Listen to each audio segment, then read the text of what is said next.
تمام انبیاء کی طرف سے جو ماضی میں گزرے ہیں ایک ضرب المثل کے طور پہ بات موجود ہے، اور یہ بات میرے اور آپ کے آقا مولا نے ہمیں پہنچائی، اور وہ یہ کہ اذا لم تستحی فاصنع ما شئت، جب تیرے میں حیا باقی نہ رہے تو جو چاہے کر. چونکہ حیا مانے ہوگا نا یہ بڑا ہے، حیا مانے ہوگا کہ یہ ماں ہے اور یہ بات میں نے نہیں کہنی، حیا روکے گا کہ یہ باپ ہے اس کے سامنے یہ کام نہیں کرنا، حیا روکے گا کہ یہ میرے رسول صلی اللہ علیہ وسلم کی طرف سے ممانعت ہے اور میں حضور علیہ السلام کا سامنا کل قیامت کے دن کرنا ہے، حیا روکے گا کہ یہ میرے رب کا فرمان ہے اور کیا میرا اللہ مجھے دیکھ نہیں رہا. حیا ہے تو گناہوں سے خود بخود روکو گے، کوئی کیمرہ نہیں تو پھر بھی رک جاؤ گے، کوئی سیکورٹی نہیں تو پھر بھی رک جاؤ گے، کوئی واچ نہیں کر رہا پھر بھی رکو گے، بند کمرے میں بھی رکو گے اپنے رب سے حیا کرتے ہوئے.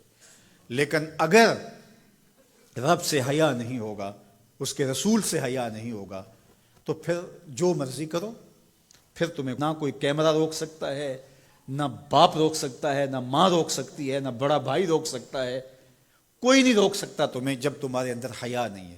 حیا ہوگا تو پھر گناہوں سے خود بخود بچتے چلے جاؤ گے، برے اعمال سے بچتے چلے جاؤ گے، بد اخلاقی سے بچو گے، زبان سے جملہ نکالنے سے قبل سوچو گے کہ یہ جملہ مناسب نہیں ہے تو میں اس کو کبھی بھی نہیں بول سکتا، اس لیے کہ حیا مانے ہو جائے گا اور طبیعتوں کے اندر ایک نور پیدا ہوتا چلا جائے گا.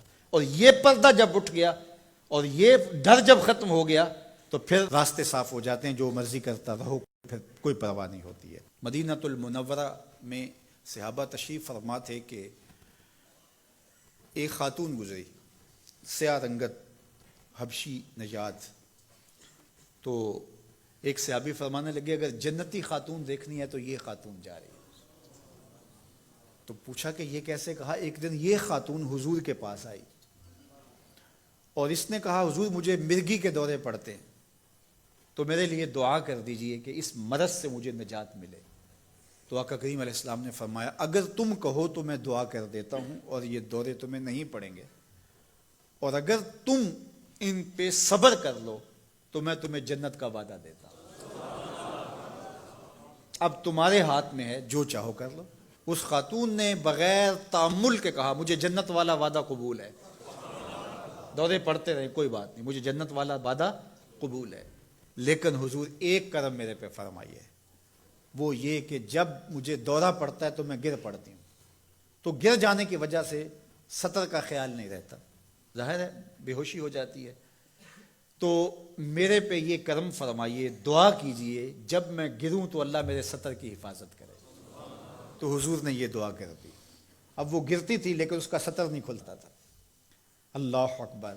تو اس کو کتنا خیال تھا اپنے پردے کا، کتنا خیال تھا اپنے سطر کا. یہ جمال ہے عورت کا، عورت مستور ہے، عورت کو عورت کہا جاتا ہے، مستور سطر سے ہے، یہ پردے کی چیز ہے. اور اللہ جل شانہ نے اوڑھنیاں اوڑھ کر کے رکھنے کی خواتین کو تلقین کی. آج جدید مفکرین تو عورت کے ساتھ مصافحہ کے راستے بھی نکال رہے ہیں. وہ کسی نے کہا تھا یہ عورت کی آزادی نہیں ہے، یہ عورت تک پہنچنے کے لیے مرد آزادی چاہتے ہیں. عورت سمجھتی ہے مجھے آزادی مل رہی ہے، یہ تجھے آزادی نہیں دی جا رہی، یہ تیری آبرو کو، تیری عزت کو، تیری ناموس کو تار تار کرنے کے لیے یہ مرد آزادی چاہ رہا ہے، یہ آوارہ لوگ آزادی چاہ رہے ہیں. تجھے کھلونا بنانا چاہتے ہیں، تو کھلونا نہیں ہے. تیرا پردہ تیری ناموس کا محافظ ہے، تیرے برقعے کی ایک ایک سلوٹ تیرے حیا کا پہرا ہے. آج مغرب مختلف ذرائع سے ہم سے یہ جوہر چھیننا چاہتا ہے. تو اب ہمارے اوپر تہذیبی یلغار کے ذریعے سے، میڈیا یلغار کے ذریعے سے، تمدنی یلغار کے ذریعے سے، مختلف ناموں سے، مختلف ایام منانے کے ذرائع سے ہم سے اگر ہمارے جوہر حیا کو چھین لیا جاتا ہے تو ہمارے پلے کیا بچتا ہے؟ کیا ہم گگو کوڑا قوم ہے کہ جو کوئی لے کے آئے اور اسی کے پیچھے چل پڑے؟ کیا ہمیں نہیں پتا کہ ہم کون ہیں؟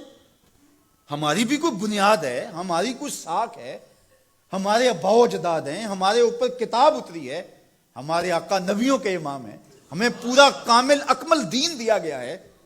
کیا ہم وسیع ظرفی کے نام سے، روشن خیالی کے نام سے سب کچھ اختیار کر لیں گے؟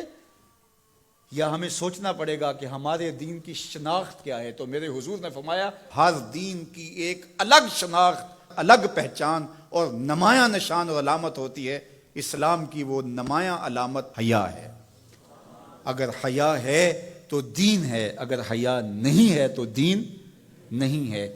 تو اللہ ہمیں حیا کے نور سے مالا مال کرے، ہماری نسل نو کی بالخصوص حفاظت کرے، ہماری بیٹیوں، بہنوں اور مستورات اسلام بناتے دین کی اللہ خاص طور پہ حفاظت فرمائے، آنکھوں میں شرم اور